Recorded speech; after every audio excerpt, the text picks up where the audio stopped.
Welcome guys, welcome back to Newbie Money, and it's that time where we do our weekly review for the account and the performance that we've done. So this week is a bigger red than usual. In fact, it's the biggest red week that I've had since I started this challenge. So let's go check out the review. So for the week starting November 22nd to the 26th, we're down $1,081. So that sucks. That's huge, and that's a 7% drawdown for the week. And let's break it down day by day. So on the gross side, we had a $761 loss on Monday, and a $24 gain on Tuesday, and $129 gain on Wednesday, and a $18 loss on Friday. On Friday I didn't make a video, I was busy, but it was an $18 loss. So now let's check out the net. So when you check out the net loss, Monday was like almost 1K, you know, $983 loss. $86 loss on Tuesday, $45 gain on Wednesday, so all the commission, and not that much commission on Friday, so I'm pretty happy with that. And Thursday it was Thanksgiving. So first thing that I want to go over right now is that I feel like I don't have a very defined plan as I did last year, and that's what I've been working on this weekend. Actually, I have a bunch of notes that really just kind of define what my edge is, what my risk management is, and other stuff like that, and the rules. And I'll make a video after this one for that one, so I want that to be a separate video because it's really comprehensive. There's a lot of stuff that I wrote down with it, so I want to make sure that's out, and I'm kind of sharing that part of my journey. But for this week we had 14 winners and 16 losers.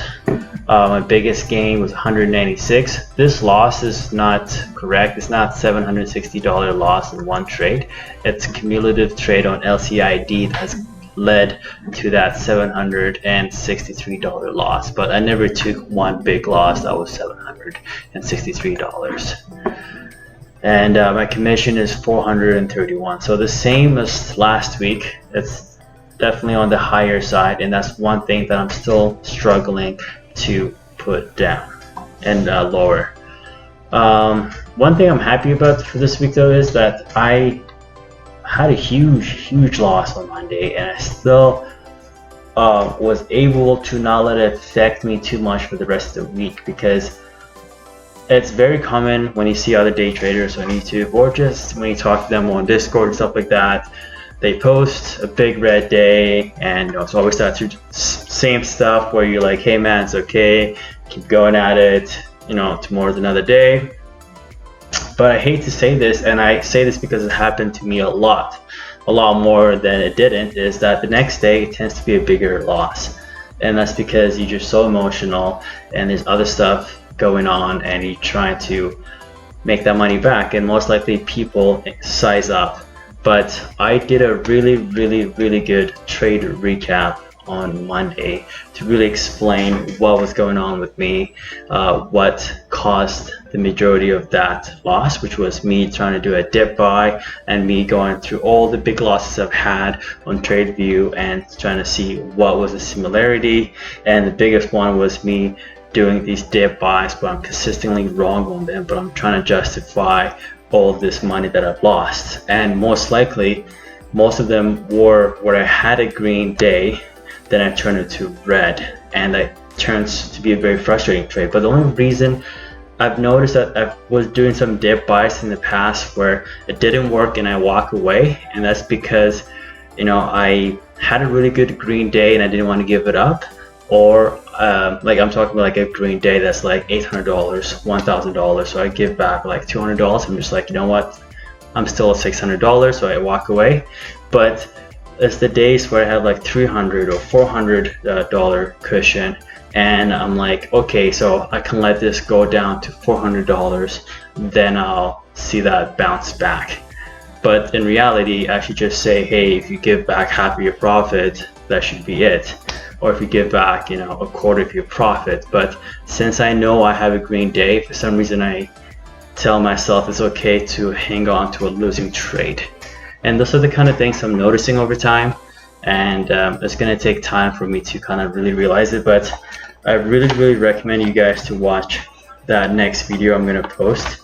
And I think this is one of my best works in sense of like really breaking myself down and trying to understand what's causing my problem.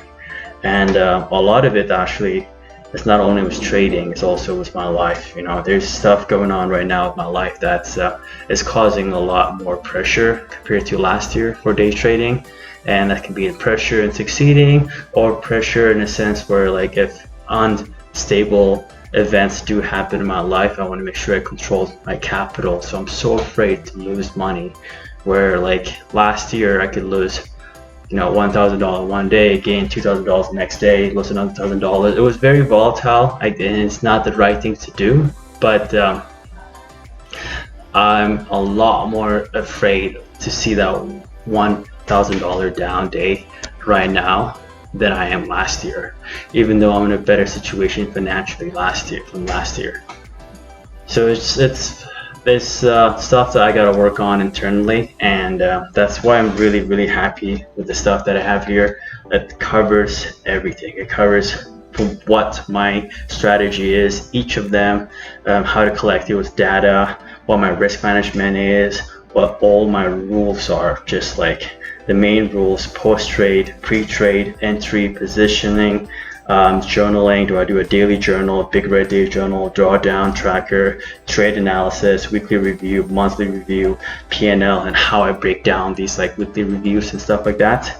My health, my physical, social, meditation, mental conditioning, positive conditioning. Like, I'm really trying to get the bottom of this, and there's a lot of good stuff here that I can't wait to share with you guys.